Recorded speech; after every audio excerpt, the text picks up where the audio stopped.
Vitamin D. Who benefits most? When levels are low. Hey folks, I am Pharmacist Phil. Real talk, vitamin D does the most good when you start out low. Today we will look at who is likely low, what the best studies show, and how to dose safely. This video is for education only and is not personal medical advice. Vitamin D works best when you are deficient. Correcting a low level helps. Adding more when you are already sufficient often does not help. How you dose matters. Steady daily or weekly dosing usually beats occasional megadoses. People most likely to be low include people with darker skin, people who get little sun, older adults, people with higher body weight, people with malabsorption, and people on certain medications. If that sounds like you, ask for the blood test called 25-hydroxy vitamin D. In frail seniors living in nursing homes, daily vitamin D 3+ calcium reduced hip fractures and other fractures over time. For winter infections, children who started very low and took daily vitamin D had fewer sick days. Across many trials, the largest reduction in respiratory infections showed up in people who started deficient, especially under 10 nanograms per milliliter.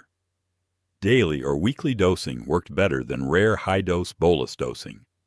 For falls in strength, 700 to 1,000 international units per day reduced falls and gave small gains in strength in older adults with low levels. Very large once-a-year doses did not help and sometimes made falls worse. Practical steps.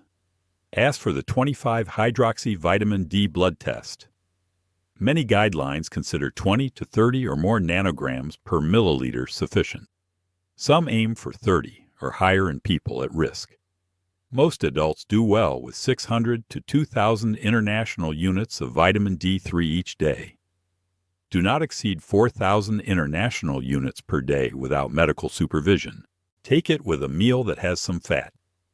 For bones, pair vitamin D with calcium from food, plus strength and balance training and fall prevention. Bottom line, vitamin D helps the most when you correct a deficiency. That is clear for winter infections in low-level groups, for falls in older adults, and for fractures when paired with calcium in frail seniors. If this helped, please tap like, subscribe, and turn on the notifications bell so you do not miss new videos. For your next step, watch my video called How to Read Medical Research Simple Terms You Can Trust. It is linked on screen and in the description. Drop your questions in the comments. I am Pharmacist Phil. Stay curious, and I will see you in the next video.